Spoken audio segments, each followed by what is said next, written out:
Yo, what's up again mga kakuso at mga karpintero at mga karpintera, and you're now watching here again our channel Karpintero Pinoy TV by GCS Woodwork. So ngayon guys, for today's vlog, meron tayong return client from Amparo Blue Homes Breeze. Ang gagawin natin dyan guys, TV rack sa living niya, then sa office niya may TV console and overhead cabinet. So ayun guys, dahil return client ang ating client for today, so meron na tayong existing na ginawa ron at nagandaan siya. Syempre bumalik siya sa atin at yun, pagbibigyan muna, huliin natin sila at para matugunan ang kanilang pangangailangan at mabigyan natin ng kasiyahan muli ang ating client from Blue Homes Breeze. So ano pa hinihintay nyo guys, let's go!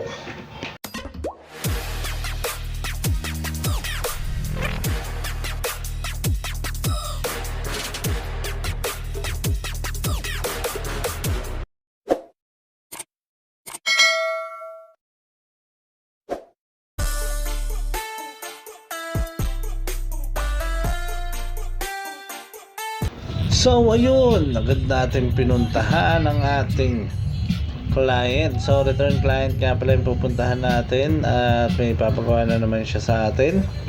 And yun nga, napakasaya lang kasi yung mga client natin na iba is pabalik-balik na lang. So ibig sabihin nun, nagandaan sila sa ating ginawa sa kanilang project. So ayun guys, papunta kami ngayon ng Amparo dyan sa Blue Homes Breeze para silipin natin ang mga ipagagawa ng ating client for today's vlog. So ano pa hinihintay nyo guys, samahan nyo kami, let's go!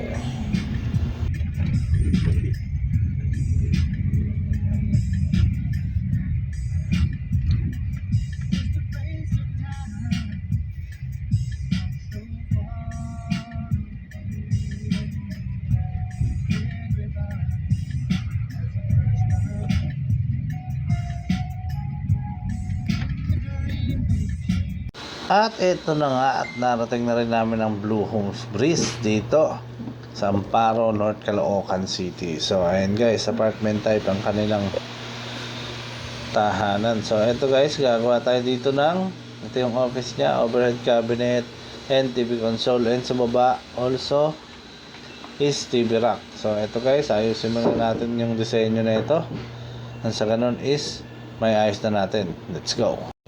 At eto na nga guys, sinimulan na natin ang pagdidesign. Eto na yung gagawin natin guys. So overhead cabinet yung gagawin natin dyan, and also magpahabol sila ng table, twin table yung gagawin natin, and TV rack. So yung mga to naman is customized. So sa mga magpapagawa is pwede naman susukatan natin yung actual. No? Ito na nga, nag-umpisa na ang ating fabrication this time, no? So ayan na, no, nilatag na natin lahat dyan, nang sa ganun is maisampa na natin pag natapos. So ito yung TV rack nya guys, as you can see dun sa design. So ayan, naka-ready na rin siya. Ayan yung backing nya. So laminate na lang dyan. So after nyan, ito na nga, proceed na tayo sa delivery. At ito, makikita nyo, ayan, no, sinasampa na natin sa ating lalamove.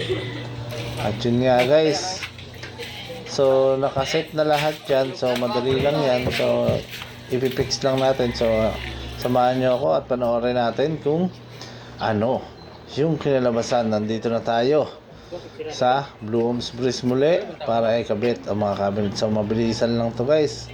Samahan nyo ako, sabay-sabay natin panoorin kung ano yung kinalabasan ng ating proyekto. Ano pa hinihintay nyo? Let's go!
ayun guys, muli nating natapos ang proyekto na yan sa Blue Homes Breeze Amparo. So sa North Caloocan. So ayun guys, no, napaka simple lang talaga ng buhay natin. Basta ayusin lang natin yung trabaho natin at sigurado na babalik-balikan tayo at uulit ng uulit ang ating client. Ayun guys, no, napakasaya ng ating client. Muli sa mga susunod na proyekto niya, ang maganda doon, tayo na naman daw ang tatawagan. So ayun guys, maraming salamat sa mga nais magpagawa or may katanungan. Maaari kayong bumisita sa aming FB page dito lang sa GCS Woodworks. At pwede natin pag-usapan ang mga nais nyo ipagawa. At mga katanungan pwede rin namin sagutin dyan. Or else, pwede rin kayong bumisita or kontakin kami dito sa aming backup page. Dito lang sa GCS Woodworks and Fit Out Carpinterong Pinoy TV backup page. Or else pwede kayo rumekta dito sa amin mismong shop. Traceable naman po siya dito lang sa GCS Woodworks and Fit Out at makakarating kayo dito sakto, impunto sa aming woodwork shop. At sa mga hindi pa po nakapag-subscribe, don't forget to like, share, and subscribe. Please click the notification bell below para updated kayo lagi sa aming mga bagong video. So marami pa kayong aabangan at marami pa tayong makikitang mga bagong video na kung saan kondo. So napakarami na nagpapagawa sa atin. Thank you Lord. Siyempre sa taas, pasalamat tayo lagi sa Kanya dahil hindi tayo nawawala ng project. So ayun guys, maraming salamat. Hanggang dito na lang ang vlog natin for today.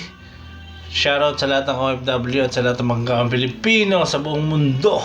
Break it down.